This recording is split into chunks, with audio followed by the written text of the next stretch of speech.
اللہ سے ہماری سفارش کرنا کہ امین القادری کا فونا کا مٹکا وہ پورا کر دی، اللہ سے بس اتنی سفارش کے لیے جاتے ہیں۔ کہا وہ کیوں جاتے؟ میں نے کہا قرآن کہتا ہے ان رحمت اللہ قریب من المحسنین، اللہ کی رحمت نیک بندوں کے قریب ہے، جب نیک بندوں کے قریب ہے تو اس پہ برستی ہے تو ہم پہ بھی برس جاتی ہے، اس لیے ہم وہاں جاتے ہیں کہ ہم وہاں دعا کریں تو ہماری بھی قبول ہو جاتی ہے۔ کہا نا کیوں؟ مطلب کیا؟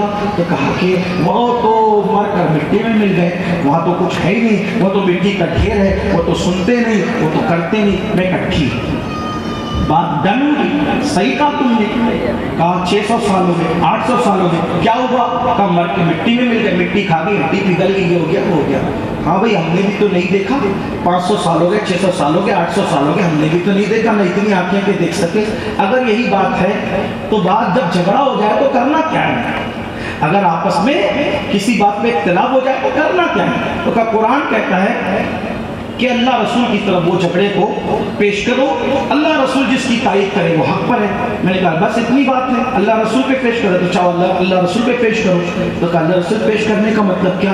میں نے کہا ایک حدیث تم بھی بیان کرتے ہو جو ولیوں کو مٹی کا ڈھیر کہتے ہو کہ وہاں کچھ نہیں ہے، اور وہی حدیث ہم بھی بیان کرتے ہیں۔ کون سی حدیث؟ تم کہتے ہو کہ وہاں کچھ نہیں ہے اور ہم کہتے ہیں کہ وہاں ہے، لیکن ایک حدیث تم بھی بیان کرتے اور ہم بھی بیان کرتے ہیں، تو وہ کون سی حدیث؟ میں نے کہا ہم سے زیادہ شاید آپ بیان کرتے ہیں۔ اور کیا آپ کہتے ہو کہ جو نماز نہیں پڑھتا، توجہ آپ کی، کسی کو چڑھانا مقصد نہیں، صرف اپنے نوجوانوں کو سمجھانا مقصد ہے۔ جس کے دل پہ مہر لگی اس کی بات الگ ہے، جس کا دل حور کی طرف کھلا ہے وہ جنت کی طرف آنے کے لیے آج بھی تیار ہے۔ حسین کا کام ہے، مقدر 22,000 کے لشکر میں ایک ہی حور تھا جو لبیک کہہ کر آ گیا۔ ہو سکتا ہے کہ کوئی اور بھی کسی لشکر کا ہو اور یہ بات سن کر اللہ اس کے دل میں بات اتار دے، تو جھگڑے فساد کی کوئی بات نہیں، ہم تو صوفیہ کے ماننے والے۔ آپ حدیث بیان کرتے ہو زیادہ، یہ ہم بھی کرتے ہیں، میں بھی کرتا ہوں، لیکن آپ مجھ سے زیادہ کرتے ہو۔ کیا حدیث پاک ہے؟ یہ حدیث سارے مسلک کے لوگ مانتے ہیں کہ جس نے نماز نہیں پڑھی، جس نے نماز نہیں پڑھی اس کی قبر میں عذاب ہوتا ہے، سانپ آتے ہیں، بچھو آتے ہیں۔ فجر نہیں پڑھی تو ظہر تک ڈستا ہے، ظہر نہیں پڑھی تو عصر تک ڈستا ہے، عصر نہیں پڑھی تو عشاء تک ڈستا ہے، عشاء نہیں پڑھی تو فجر تک ڈستا ہے۔ یہ کب تک ڈستا رہے گا؟ قیامت تک ڈستا رہے گا۔ کب تک ڈستا رہے گا؟ یہ حدیث سنی کہ نہیں سنی؟ سب سے سنی، سب بیان کرتے ہیں، بہت آسان ہے۔ قیامت تک کون ڈستا رہے گا؟ سانپ بچھو کس کو؟ بے نمازی کو۔ میں کہتا ہوں وہ بے نمازی قبر میں رکھا گیا، اگر وہ قبر میں نہیں ہے تو اللہ کے رسول فرما رہے کہ سانپ کس کو ڈس رہا ہے؟ مٹی کو، پتھر کو، کنکر کو، کس کو ڈس رہا ہے؟ کب احمد نے سینے لگا کے کہا تھا اے شہزادے ایسا نہ کہو، سینے چمٹایا تھا۔ بہت طویل داستان ہے، میرا بہت پیارا سا عنوان ہے یہ نبی کی امی جان، لیکن وقت کی نزاکت کو دیکھ کے میں مختصر کر رہا ہوں۔ اللہ اکبر۔ تو کہا امی جان آپ نے چھوڑ کے چلی گئی تو ایمن نے چمٹا لیا، ایسا نہ کہو شہزادے۔ اور جب اپنی اونٹنی پہ بٹھایا اپنے آگے تو حضور جب مقام ابوا سے جا رہے تھے تو پلٹ پلٹ کر اپنی ماں کے مزار کو دیکھتے تھے، پلٹ پلٹ کر اپنی امی کے مزار کو دیکھتے۔ کیا ماں سے 6 سال کی عمر بھی اتنا پیار تھا کہ حضور پلٹ پلٹ۔ جب میں گیا وہاں تو میں نے ساتھیوں سے کہا کہ یہاں ایک سنت پر اور عمل کر لو، جب یہاں سے ٹیلے سے اترو تو پلٹ پلٹ کر دیں، کیونکہ میرے نبی پلٹ پورے مجمع پہ وہ رفت تاری ہوئی۔ نعرہ تکبیر، نعرہ رسالت، خدا کی عزت کی قسم، میں اللہ کی قسم کھا کے کہتا ہوں، میں نے دنیا بھر کے ہر بڑے ولی کی مزار پہ حاضری دی، لعنت اللہ علی الکاذبین، جھوٹوں پہ اللہ کی لعنت۔ جو میرے ساتھ تھے وہ گواہی دیں گے، میرے بڑے بھائی قاری رضوان صاحب بلبل باغ مدینہ جو ہماری تنظیم میں بہترین نعت ہمارے سینئر ساتھیوں میں سے، اور بھی احباب تھے، ہم نے غوث پاک کے مزار پہ حاضری دی۔ غوث پاک کا بے دام غلام ہوں، خانہ آزاد غلام ہوں، میرے ماں باپ ان کے غلام، میرے دادا دادی ان کے خاندانی غلام ہیں غوث پاک کے۔ میں نے غوث پاک کے مزار پہ حاضری دی، غریب نواز کی بارگاہ میں بار بار حاضری دی، وارث پاک کی بارگاہ میں بار بار حاضری دی، اپنے مرشدان کرام ماریرا کے سرکاروں میں بار بار حاضری دی، اسی طریقے سے کربلا شریف بھی بار بار حاضری دی، نجف اشرف مولا کائنات میں بھی بار بار حاضری دی، بقی شریف میں سیدہ فاطمہ کے یہاں بھی بار بار حضرت مقدر چھپکانے کے لیے، لیکن ایک سچی بات کہوں، جس کو جو منانا ہے منا لے۔ ہر مذاق پہ بڑا لطف آیا، بڑا پیار ملا، بڑی محبتیں ملی، مرادیں پوری ہوئی، لیکن جو کیف، جو لطف، جو مجھے سیدہ آمنہ کے مزار پہ آیا، پوری دنیا کے کسی مزار میں میری وہ کیفیت نہ ہوئی جو کیفیت میری ہوئی۔ جب ہم پلٹ کر دیکھ رہے تھے اور تصور کر رہے تھے کہ 6 سال کی عمر میں میرے نبی امی جان کہتے کیسے پلٹ کر دیتے، میں کہتا ہوں آج ہم اپنی ماں سے پیار سے اس لیے کرتے، لوگ کس لیے کرتے مجھے نہیں پتا، لوگ کس لیے کرتے مجھے نہیں پتا، لیکن میں اپنی ماں سے اتنا پیار کرتا ہوں، اللہ اسے نظر بد سے بچائے۔ میں لوگوں کو دوستوں کہتا ہوں، اگر کسی عورت سے مرید ہونے کی اجازت ملتی، اسلام نے اجازت دی ہوتی، تو میں پھر کہیں جا کے مرید نہ ہوتا، میں اپنی ماں کا مرید بن جاتا۔ لوگ ماں سے کیوں پیار کرتے لوگ جانے، میں ماں سے صرف اس لیے پیار کرتا ہوں کہ میرے نبی نے ماں سے پیار کیا ہے۔ جو نبی پوری کائنات کی جان ہے، وہ نبی بھی سیدہ آمنہ کو امی جان کہہ کر کے پکارا کرتے۔ اللہ جو سب کی جان ہے وہ کسی کو امی جان کہہ دے، کیا شان ہے سیدہ آمنہ کی۔ تو حضور نے 6 سال کی عمر میں دفن کے بعد پکارا تھا امی جان، امی جان۔ ام ایمن نے سینے لگا کہا ایسے نہ کہو شہزادے، جب جاتے پلٹ کے دیکھا تھا، اب کب نبی پاک آئے اس بارے میں مجھے کوئی اطلاع نہیں، کوئی تحقیق نہیں، لیکن جب حج کو جانے لگے تو مقام ابوا پر آقا گئے، اللہ نے کہا محبوب اپنی اماں کو آواز دو، اپنی امی جان کو، آپ اپنی امی جان کو پکارو۔ حدیث پاک میں آتا ہے میرے نبی نے ماں کی قبر کے پاس کھڑے ہو کر اپنی امی کو آواز دی، امی جان۔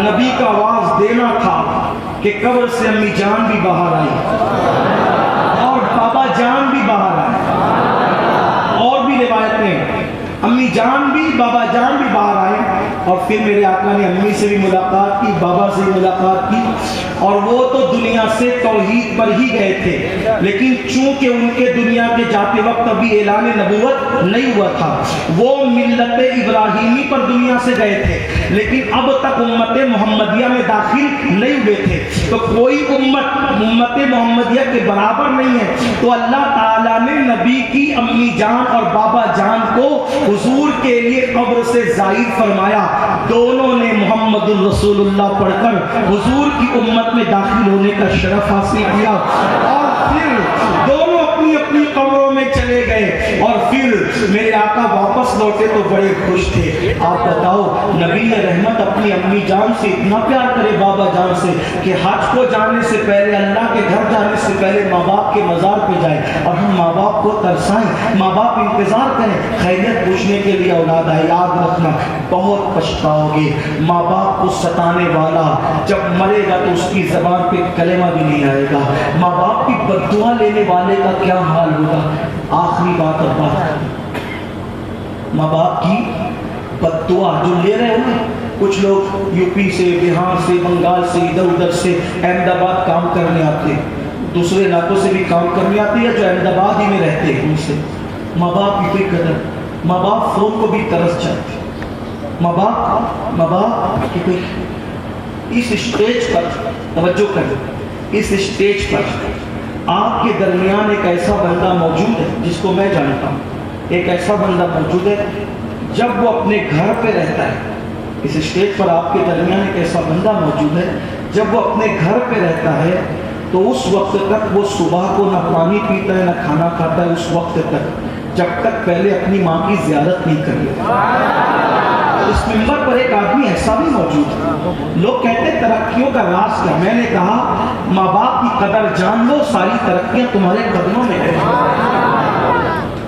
آپ کہاں ہو، اس کو دیکھ رہے، اس کو تک رہے، اس کو دیکھ، یہ ماں باپ زبان سے بد دعا سے ضروری نہیں ہے، ان کو تڑپاؤ گے دل سے آہ نکلے گی، برباد ہو جاؤ، کہیں بھی نہیں رہتی۔ اس وقت ماں باپ کی دعا لینے کی بھی پوزیشن نہیں رہتی۔ مدر ڈے منانے والوں، کون سا مدر ڈے؟ ہمارے لیے ہر لمحہ مدر ہے، ماں باپ ہے، ماں باپ کی محبت ہے، ماں باپ کا پیار ہے، ماں باپ کی الفت ہے، مت بد دعا لو ماں باپ کی۔ بد دعا کا نتیجہ کیا ہے؟ آخری بات عرض کرتا ہوں، ماں باپ کی بد دعا کیا ہے؟ کہتے ہیں کتابوں میں لکھا ہے کہ ایک شخص تھا بادشاہ، اس کا نام عاد تھا۔ کیا نام تھا؟ عاد۔ اسی پہ بات ختم کر دیں۔ خود کی اصلاح ذات۔ آج کے بعد ماں باپ سے معافی مانگو جو زندہ ہیں، جن کے چلے گئے قبروں پہ جا کے معافی مانگو، اور جمعہ اپنے ماں باپ کے مزار پہ جایا کرو، دفن کر کے بھول نہ جاؤ، قدر کرو تو تمہاری اولاد تمہاری قدر کرے۔ بہنوں سے بھی کہتا ہوں ماں باپ کی عزت کرو، ماں باپ کی جیسے عزت کرتی ہو اپنے ساس سسر کی بھی عزت کرو۔ گھروں کے اندر جھگڑا ہے ساس بہو کے، وہ تمہاری جنت کی جنت ہے۔ بیوی کی جنت شوہر ہے اور شوہر کی جنت اس کی ماں ہے۔ تو جنت کی جنت سے بھی کوئی جھگڑا کرتا ہے؟ ایسی نادانی نہ کرو، سب سدھرو، سنورو، بدلو اپنے آپ کو۔ کہتے ہیں کہ عاد تھا، عاد کے دو بیٹے تھے، ایک کا نام شدید تھا، ایک کا نام شداد تھا۔ شدید اور شداد۔ شدید مر گیا، شداد بادشاہ بن گیا باپ کی جگہ پہ۔ شداد کا نام لوگوں نے سنا ہوگا، شدید کا عاد کا سنا نہ ہو، شداد کا نام سنا۔ عاد کا بیٹا ہے شداد، شدید کا بھائی ہے شداد۔ اس نے آپ نے یہ بھی سنا ہوگا کہ جنت بنائی، لیکن یہ اپنی جنت خود نہ دیکھ سکا۔ کیا وجہ تھی؟ آج میں اس سے پردہ اٹھانا چاہتا ہوں۔ ابھی تک آپ نے جو بھی سنا ہوگا آپ کی اپنی معلومات ہے، لیکن شداد اپنی جنت کیوں نہ دیکھ سکا؟ اس کی وجہ کیا تھی وہ سن لیں۔ میں جہاں سے پڑھ رہا ہوں اس کو فقیہ ابواللیث سمرقندی نے اپنی کتاب میں لکھا ہے، میں وہیں سے پڑھا۔ شداد بادشاہ بن گیا، اس کو پڑھنے کا بہت شوق تھا شداد۔ اس نے آسمانی کتابیں پڑھی، جو اس زمانے کی آسمانی کتابیں تھی، اللہ کی نازل کردہ کتابیں پڑھی۔ اس ہر کتاب میں جگہ جگہ جنت کا ذکر تھا، جہنم کا ذکر تھا۔ جنت جنت جنت کیا ہے؟ اس کی نہریں ہوں گی، اس میں باغ ہوں گے، اس میں درخت ہوں گے، اس میں سونے چاندی کی اینٹیں ہوں گی، بورے ہوں گے، یہ ہوگا وہ ہوگا وہ ہوگا۔ جنت تو جنت، بہت خوبصورت ہے جنت، بہت خوبصورت ہے، بہت خوبصورت ہے، بہت خوبصورت ہے جنت، بہت خوبصورت ہے جنت۔ جنت دیکھنا دیکھنا ہے، دیکھنا ہے، ماں باپ کو دیکھنا۔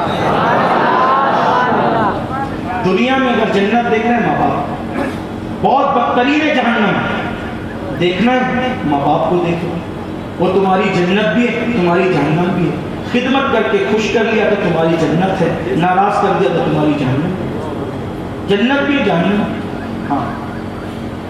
شداد آسمانی کتابیں پڑھی، جنت جنت جنت جنت۔ کبھی موقع ملے گا تو ہم بتائیں گے جنت کتنی خوبصورت، بہت خوبصورت۔ ایسی کوئی جگہ نہیں جیسے جنت سے آپ تشبیہ دے سکیں۔ ہاں بس اتنا کہہ سکتا ہوں، خلد جس کو کہتے ہیں میری دیکھی بھالی، توجہ، خلد جس کو کہتے ہیں میری دیکھی بھالی ہے، سبز سبز گنبد ہے اور سنہری چاندی ہے۔ سبز سبز گنبد ہے اور سنہری چاندی، یار جہاں ہے اس سے بڑھ کر جنت ہے۔ بہرحال تو شداد آسمانی کتابیں پڑھی، پڑھنے کے بعد جنت کا ذکر پڑھا، بادشاہ کا۔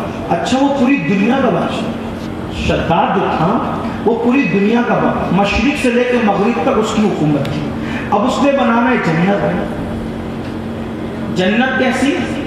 سونے اور چاندی کی اینٹیں، مشک کی زمین، درختوں کے اندر پتیوں میں ہیرے جواہرات پرونے کا کام۔ اس نے سب پڑھ لیا دماغ میں، بڑے بڑے جو اس کے ماتحت بادشاہ تھے دنیا بھر میں، سب سے مشورہ کیا میں جنت بناؤں گا۔ اب چونکہ ننگوں کا کون کیا کرتا ہے، اس نے کہا میں نے جنت بنانا ہے، چاپلوسی میں سب نے کہا بالکل بنائیے، آپ کا حق ہے، آپ بنا سکتے ہو۔ تو اس نے پوری دنیا میں اعلان کرایا اس دور میں شداد نے کہ جس جس کے پاس سونا چاندی ہے سب کا سونا چاندی چھین لو، کیونکہ بھئی جب تک کہ ساری دنیا کا سونا چاندی جمع نہیں ہوگا جنت بنے گی کیسے؟ پوری دنیا کا سونا چاندی انہوں نے چھین لیا۔ پھر اس نے 3000 معمار تلاش کیے، 3000 معمار تلاش کرنے کے بعد اس نے ہر ایک معمار کے ساتھ 1000 آدمی دیے اور کہا پوری دنیا میں جا کر کے الگ الگ خطے میں دورہ کرو، ہماری جنت بنے گی کہاں۔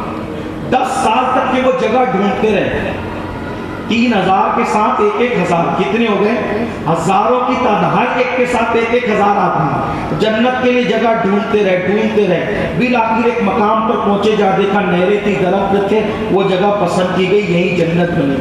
سونے کی اینٹیں، چاندی کی اینٹیں، یہ موتی، درختوں کو انہوں نے سونے سے ڈھک دیا اور موتی پھرو دیے، یہ کیا وہ کیا، سب جنت بن گئی برسوں میں، کیونکہ کئی سو سال تو اس کی بھی عمر تھی شداد کی، لوگ اس زمانے میں صدیوں جیتے تھے۔